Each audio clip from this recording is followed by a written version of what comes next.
और ये मंत्र है, इससे ये आपकी भांग उतर जाएगी। और ये भांग उतरने के बाद फिर आपको पता चलेगा कि मैं कहाँ रह रहा हूं। जैसे एक शराबी शराब पी के, जैसे हरियाणा जैसे क्षेत्र में, राजस्थान जैसे क्षेत्र में, राज्य में शराब पी करके बाहर पड़ा है गर्मी में दिन के 12 बजे,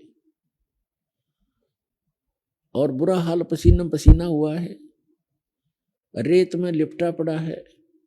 उसको कोई कहे कि उठ भाई, आप तो बहुत गलत स्थान पर पड़े हो, चलो आपको छाया में बैठाता हूं, आपको प्यास भी लगी होगी। तो वो पड़ा पड़ा गदा जोड़ दे मौजो रही है। अब उसको पता है नहीं तो पड़ा कहाँ है, क्योंकि वो होश में नहीं है, उस नशे से बोल रहा है। और जब वो होश में आएगा, सचेत होगा, वह शराब उतर जाएगी, उसकी नशा उतरेगा, तब वो देखेगा और उसको कोई बताएगा कि तू यहाँ पड़ा था कल, तो उसको स्वयं महसूस होगा कि मैं गलत जगह पड़ा था, अरे यह शराब पीनी नहीं चाहिए। उस समय तो मन में आओगी, पर सामने फिर घुटी ला बैठेगा। तो कहने का भाव ये है कि हम सत्संग सुनते हैं, सत्संग सुनने के बाद हमें पता चलेगा यह भांग उतरेगी, शराब उतरेगी, नशा इस काल का, इस झूठे सुख को सुख है, ये मान रहा मनमोद, ये सकल चबीना काल का, कुछ मुख में कुछ बोल। फिर आपको जब यह नशा उतर जाएगा, इस सत्संग रूपी एंटीबायोटिक ये टेबलेट खाते हैं, फिर आपको महसूस होगा कि हम कहाँ रह रहे हैं, ये कोई लोक है, ये कोई स्थान है जिसमें हम रह रहे हैं। तो ये एंटीबायोटिक सत्संग आपको इसलिए सुनाया जा रहा है कि ताकि आपका ये नशा उतरे जहां आप रह रहे हो और जिसको आप अपना मान रहे हो। फिर परमात्मा कहते हैं कि यदि आपने ये ज्ञान समझ में आ गया और आपके बच्चे हैं, आपका परिवार है, बहुत अच्छी बात है, क्योंकि ये भी भगवान के बच्चे हैं, इनमें प्यार, इनमें मोह, इनके प्रति अच्छा स्वभाव भाव वर्तना, व्यवहार, अच्छा व्यवहार करना, तो ये हमारा नैतिक फर्ज बने है।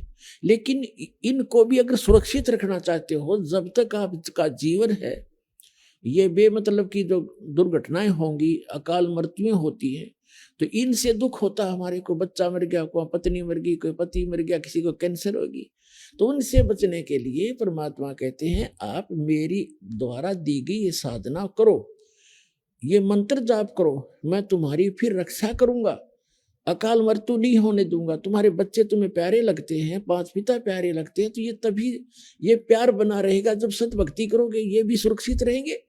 जब तक आप यहाँ रहोगे, आप यहाँ भी ठीक रहोगे, और भगवान बच्चों को भी सद्बुद्धि देगा, आपकी भक्ति बनेगी, आपकी वृद्धावस्था भी अच्छी तरह व्यतीत होगी, क्योंकि सत्संग सुनने वाले और भक्ति करने वाले बच्चे, पुत्र वधू और पुत्र अपने आप विनम्र हो जाते हैं, उनके अंदर दया भाव भर जाती है, और कोई लोभ लालच से वो सेवा नहीं करते, वो एक अपना नैतिक कर्तव्य जानकर फिर सेवाएं करते हैं। तो आपकी वृद्धावस्था भी सुथरी बीतेगी, भगवान की कुछ भक्ति साथ देगी, कुछ बच्चों में परमात्मा उनमें भाव अच्छा भरेगा।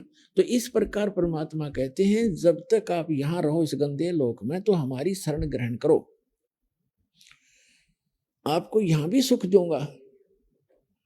और जब यहाँ से जाओगे, विमान में बैठकर जाओगे, आपको महसूस ही नहीं होगा कि आपकी मृत्यु हुई।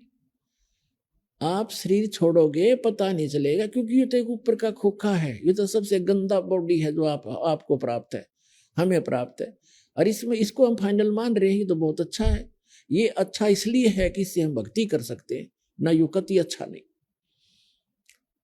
और इस भक्ति के लिए ये सबसे अच्छा है, क्योंकि ये मानव शरीर बार बार प्राप्त नहीं होता, इसलिए इसका सदुपयोग करें।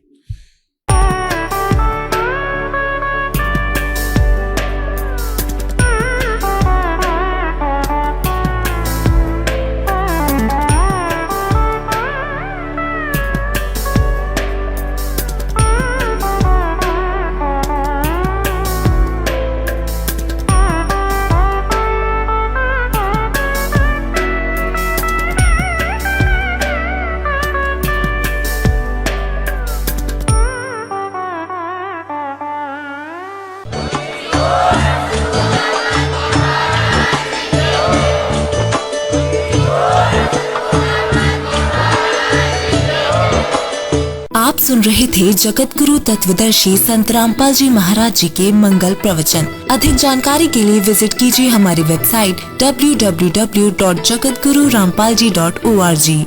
संत रामपाल जी महाराज जी के शुभ आशीर्वाद से पूरे विश्व भर में 500 से भी ज्यादा नाम दीक्षा केंद्र हैं, जिन पर संत रामपाल जी महाराज जी द्वारा ऑनलाइन निशुल्क नाम दीक्षा दी जा रही है। अपने नजदीकी नाम दीक्षा केंद्र का पता करने के लिए संपर्क करें 8222880541।